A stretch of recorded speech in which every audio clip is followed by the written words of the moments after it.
Bonjour et bienvenue au 49e épisode de Raptor Kiff. On se retrouve ce soir pour l'opposition entre les Minnesota Timberwolves et les Toronto Raptors. Le match se déroule à Toronto. Nous sommes le mardi 30 janvier 2018. Ça commence bien ce soir. Le 5 de départ pour les Timberwolves est composé de Jeff Teague, Andrew Wiggins, Karl Anthony Towns, Taj Gibson et bien sûr Jimmy Butler. Pour les Toronto Raptors, il s'agit de Kyle Lowry, DeMar DeRozan, OG Anunoby, Serge Ibaka et Jonas Valanciunas. Ce soir, à noter les absents pour les Toronto Raptors. CJ Miles ne jouera pas, ainsi bien sûr que Bruno Caboclo et Malcolm Miller. Pour les Timberwolves, il s'agit de Jefferson, Patton et Brown. Tous les trois en G-League, du coup, aucune blessure du côté de Minnesota, alors que Toronto, du coup, il manque CJ Miles, le spécialiste du 3 points venu du banc. Après 5 minutes et 13 secondes dans ce premier quart-temps, temps mort demandé par les Raptors, Minnesota mène 8-6.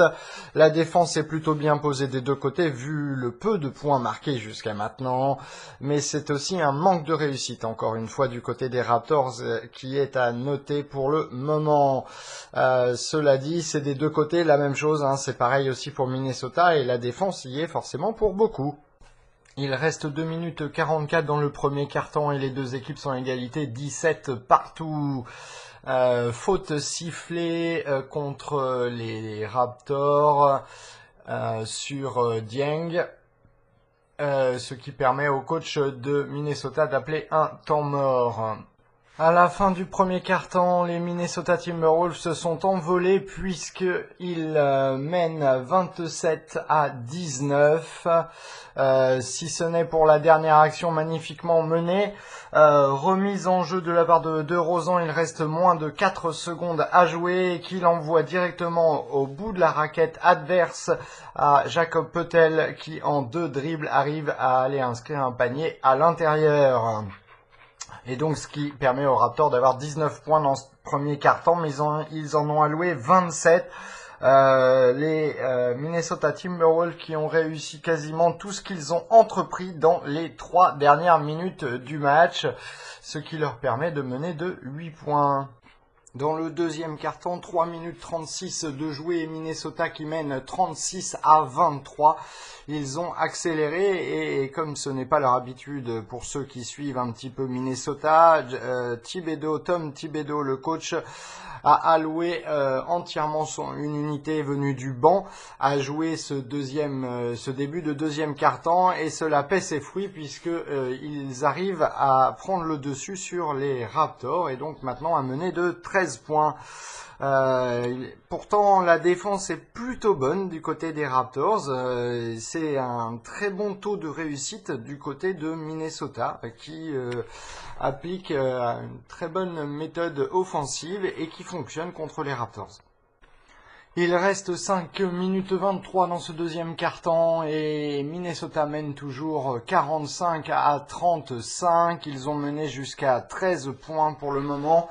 Mais les Raptors s'accrochent malgré le fait qu'ils ne soient pas très performants ce soir. On a l'impression que le cœur n'y est pas ou qu'ils ont la tête à autre chose. Il n'y a pas cet élan que l'on sent chez eux très souvent. Alors on va espérer maintenant qu'ils arrivent à le trouver d'ici le début du troisième quart-temps.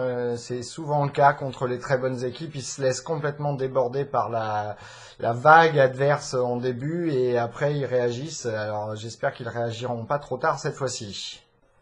À la mi-temps, le score est en faveur de Minnesota qui mène 57-51. Les Raptors sont revenus à 6 points après avoir été menés de 13 et avoir maintenu, on ne sait comment, un écart entre, 8 et 13 au cours des 4-5 dernières minutes de ce deuxième quart-temps. Cela dit, cela ressemblait beaucoup à du j'attaque, moi je contre-attaque, un échange de paniers entre les deux équipes à un certain moment du deuxième quart-temps. Puis les Raptors ont commencé à resserrer la défense, ce qui leur a permis d'avoir beaucoup plus de rebonds et de pouvoir contre-attaquer plus facilement, mais aussi plus de réussite au tir, avec peut-être une sélection, un choix tout du moins de tirs qui était plus précise, plus développée. Du coup, cela permet aux Raptors de revenir et tout du moins de rester dans le match, puisque moins 6 à la mi-temps, sachant par exemple que DeRozan est à 1 sur 8 au tir, qu'il a dû marquer, je crois, 4 lancers francs. Par contre, il a 5 passes décisives dans ce premier quart-temps. Plutôt un bon match pour l'instant de Serge Ibaka, qui a plus de 15 points, 5 rebonds, et qui est bien dans ce match. Pareil pour Jonas Valanciunas et Kyle Lowry ou un Fred VanVleet qui est plutôt bien dans ce match. Il faut savoir, et félicitations au nouveau papa, puisqu'il est papa depuis 2 jours, Fred VanVleet. Je vous rappelle que vous pouvez retrouver tous les podcasts Raptor Kiff sur le site mykiff.fr, mykif.fr. Vous pouvez aussi nous retrouver sur les pages Kiff Podcast de Facebook, YouTube et SoundCloud et Twitter. Vous pouvez me contacter par mail à donc contact au singulier @mykiff.fr. N'hésitez pas pour vos questions, pas forcément au singulier, vos questions, n'importe lesquelles, même les plus farfelues, n'hésitez pas, j'y répondrai dans un tout prochain podcast, puisque là j'ai une quinzaine de questions auxquelles répondre. Voilà, ciao, on se retrouve dans le troisième quart-temps. Avec un peu plus de 5 minutes jouées dans ce troisième quart-temps, temps mort demandé par les Raptors, le score est de 70-65 en faveur de Minnesota. Et pour l'instant, c'est deux équipes qui punch et contre-punch. Chacune leur tour, mettent un panier, défendent correctement, mettent un autre panier, défendent correctement et défendent mal et ainsi de suite, et du coup à force cela donne un jeu qui paraît relativement fluide de la part et d'autre, c'est-à-dire à regarder, mais en fait si on part du côté des Raptors, c'est un peu frustrant car ils reviennent, et les Minnesota Timberwolves prennent un peu d'avance. Les Raptors n'arrivent pas à passer une seconde vitesse là dans ce match, à être un peu plus concentrés pour pouvoir vraiment prendre le match à leur compte. Il reste 2 minutes 52 dans ce troisième quart-temps et le match s'est enflammé. Les Minnesota Timberwolves mènent 76-75, mais les Raptors montrent beaucoup plus les dents, les crocs même. Là, sur cette dernière action, par exemple, attaque de Minnesota, de DeRozan qui intercepte, ou tout du moins qui déflecte, je sais pas si c'est comme ça qu'on dit, faire une déflexion, pousser le ballon en fait en pleine trajectoire d'une passe, et du coup il a réussi à la rattraper avant qu'elle sorte en touche, faisant une passe à Kyle Lowry qui a pu aller marquer tout en ayant eu une faute commise sur lui. Donc il permet aux Raptors d'être à 75 temps mort de la part, alors je ne sais pas si c'est des Raptors ou Minnesota, j'ai fait pause avant, du coup un point d'écart, mais avec Kyle Lowry qui au retour du temps mort shootera un lancer franc. À la fin du troisième quart-temps, Minnesota mène 80-78 et c'est un gros suspense dans ce match puisque, comme je disais tout à l'heure, c'est punch et contre-punch. C'est attaque et contre-attaque en permanence avec les deux équipes et défense et contre-défense à chaque action, en fait, chaque possession. Et du coup, pour le moment, un match qui n'est pas très enflammé, mais qui est plutôt agréable à regarder. Les deux équipes vraiment très en forme. Les Raptors étaient revenus à égalité, 76 partout, juste après le temps mort de fin de troisième quart-temps, à 2 minutes et quelques. Et puis Jimmy Butler a marqué 2 paniers, ce qui a permis à Minnesota de mener 80-76. Puis les Raptors ont réussi par une superbe action collective à aller inscrire un panier à l'intérieur par Jacob Poeltl, ce qui leur a permis de revenir à 2 points, 80-78 à la fin du troisième quart-temps. Et après 3 minutes et 36 secondes jouées dans le quatrième quart-temps, les Raptors mènent 90-84 et un Norman Powell qui se montre et qui profite de l'absence de CJ Miles. Il fait un match comme on aime le voir les faire, très bon en défense, celui qui lui permet d'attaquer en offense et surtout d'attaquer en transition, ce qui fait que la défense adverse n'est pas posée et cela lui permet d'avoir des ouvertures pour attaquer et sinon pour bien faire des belles pénétrations, des belles pénétrations.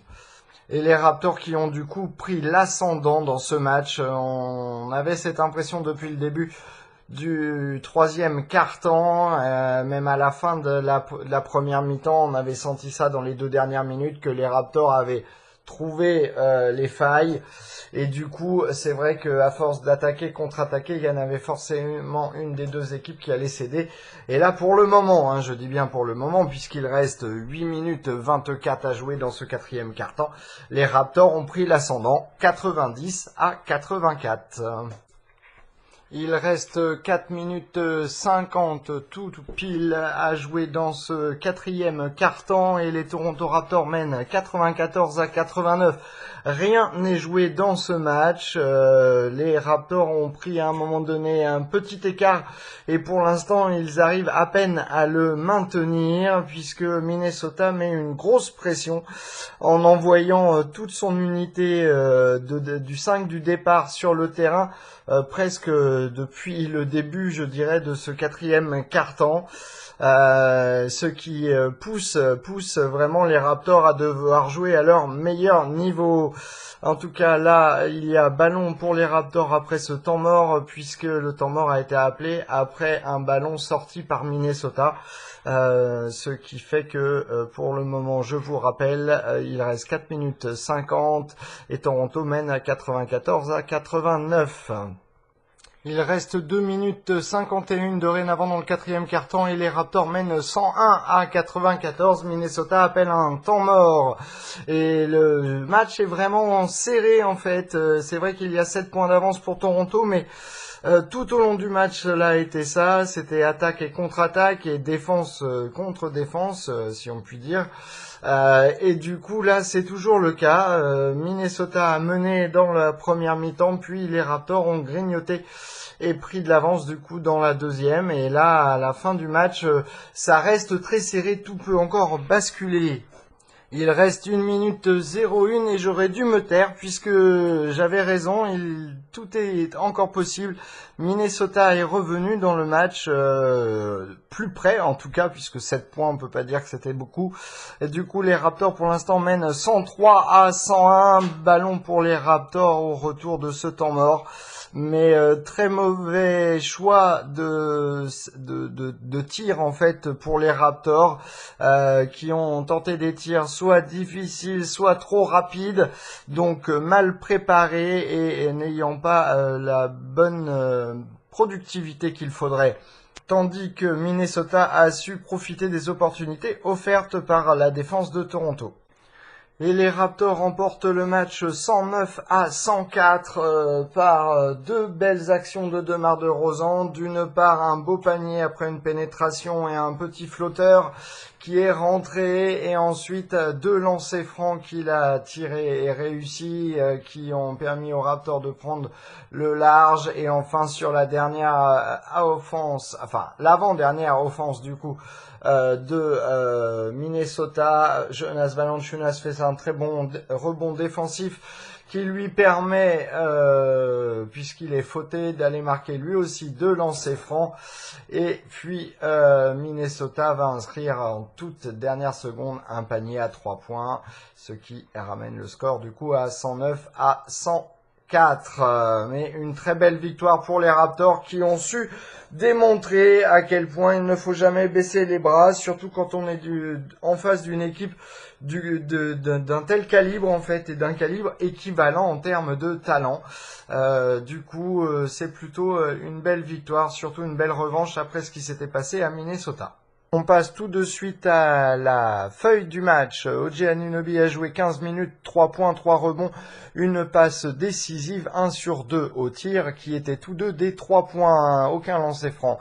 Serge Ibaka a joué 34 minutes, 15 points, 6 rebonds, 3 passes décisives, 1 contre. Il a été à 6 sur 11 au tir, dont 2 sur 5 à 3 points et 1 sur 2 au lancer franc.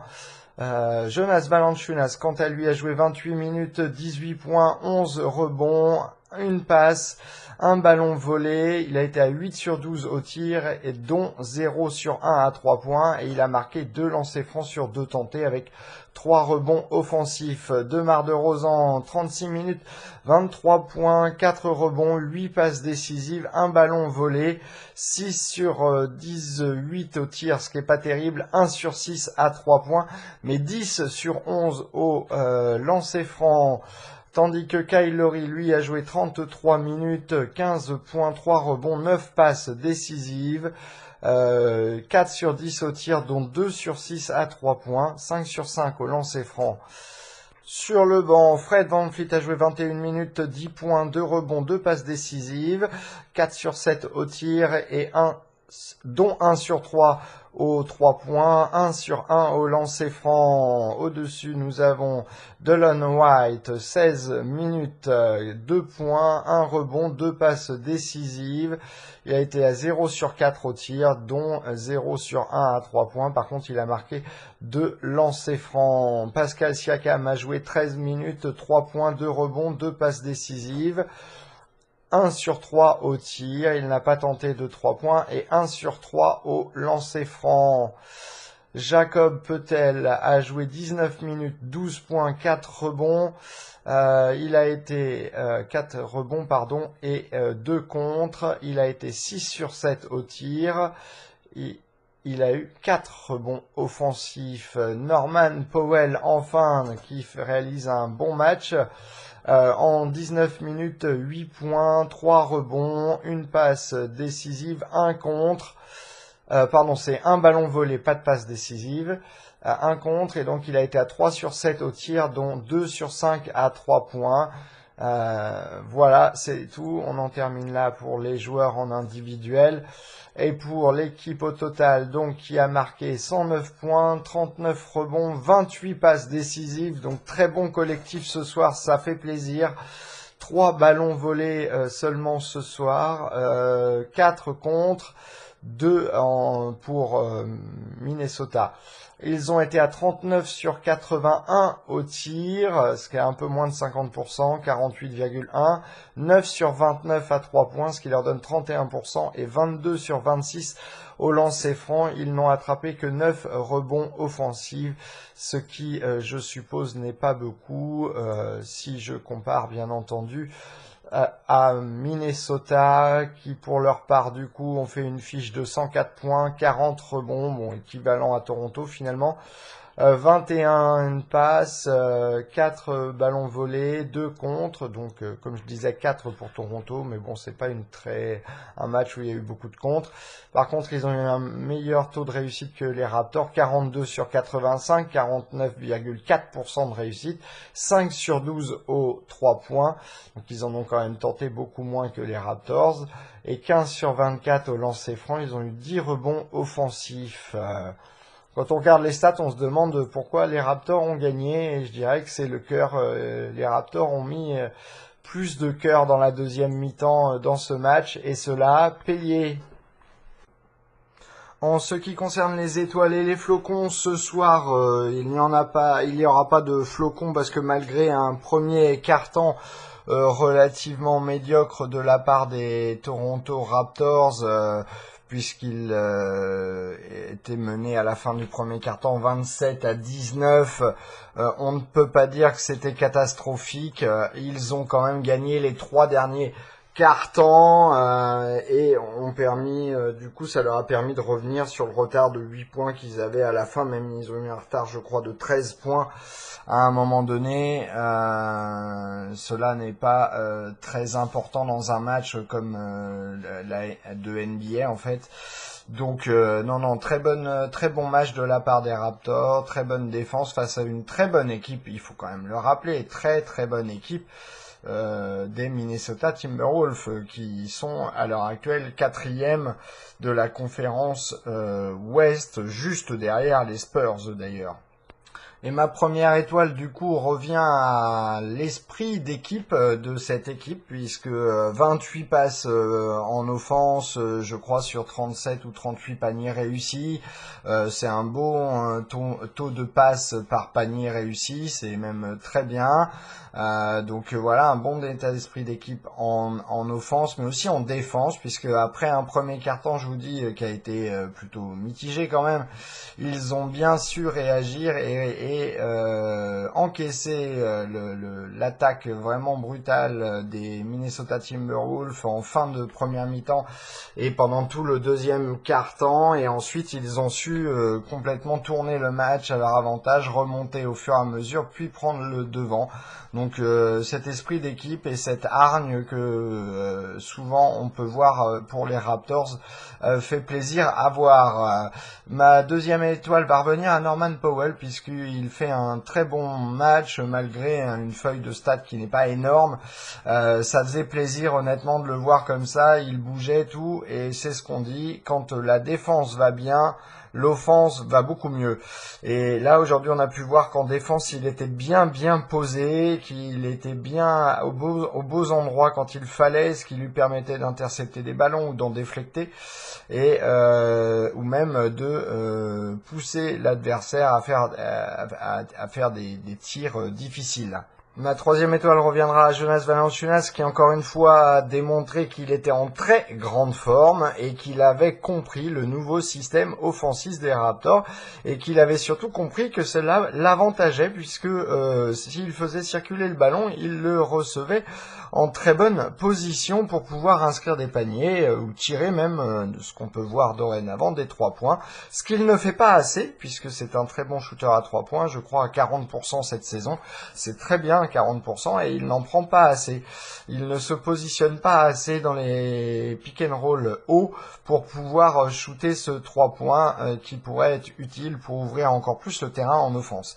Cela dit, il comprend beaucoup mieux le jeu, il est beaucoup plus rapide en termes de réaction, même de circulation de la balle, et cela fait plaisir. Et aujourd'hui, on a vu que, encore une fois, on pouvait compter sur lui pour les rebonds défensifs, avec 11 rebonds dans ce match. C'est plutôt pas mal. Ma quatrième étoile, du coup, reviendra à DeMar DeRozan, qui nous a fait encore un beau match, 23 points, 8 passes décisives, 4 rebonds, dont un dernier très important en fin de match sur l'avant-dernière action de Minnesota, qui l'a envoyé du coup au lancer franc. Donc voilà, un très bon match de sa part qui démontre encore à quel point c'est un très bon All-Star. Ma cinquième étoile reviendra à Van Fleet, qui est tout juste papa et qui lui était en très grande forme aujourd'hui à Toronto pour imposer sa puissance en offense venue du banc. Et il l'a démontré ce soir, puisqu'il jouait dans les 5 dernières minutes du match et qu'il était quelqu'un sur qui on pouvait vraiment compter. Il savait tenir cette offense des Raptors, il sait créer, il sait aussi couper.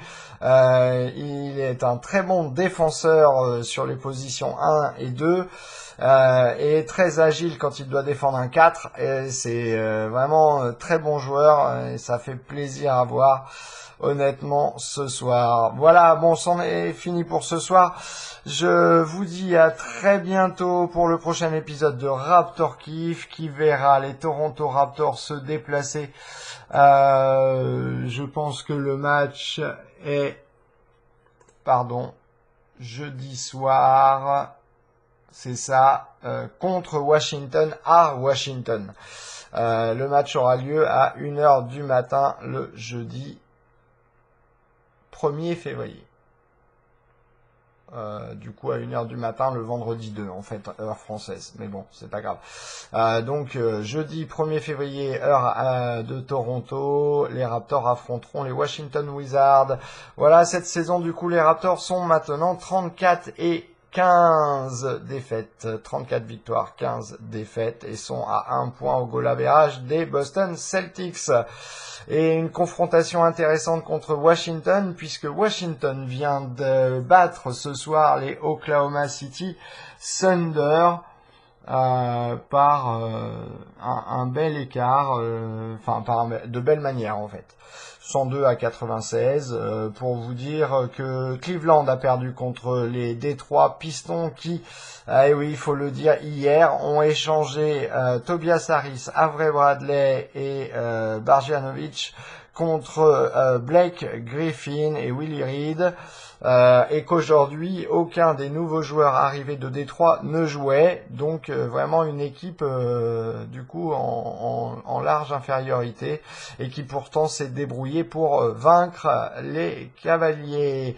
De même, en ce moment, les Jazz mènent dans le 4e quart-temps de 25 points contre les Warriors. Les Utah Jazz mènent 115-90 avec 6 minutes 06 à jouer encore dans ce match. Et donc ce sera une défaite sans doute pour les Warriors. Les Spurs, eux, s'en sont sortis. Ils ont battu Denver 106-104 et à mon avis, ils s'en sont sortis dans les vraiment dernières minutes puisque le match était vraiment relativement équilibré toute la deuxième mi-temps. Voilà, c'en est fini pour aujourd'hui. On se retrouve bientôt. D'ailleurs, je vais faire un épisode de la ronde NBA très prochainement puisqu'il y a plein de choses à parler dans la ligue. Les blessures, les échanges qui ont commencé à arriver, et sachant que la fin des échanges sera le 8 février prochain à 20h heure française, si j'ai bien compris, ou 18h heure française. La fin des échanges possibles cette saison avant les playoffs et même jusqu'à la draft quasiment. Du coup, je vous dis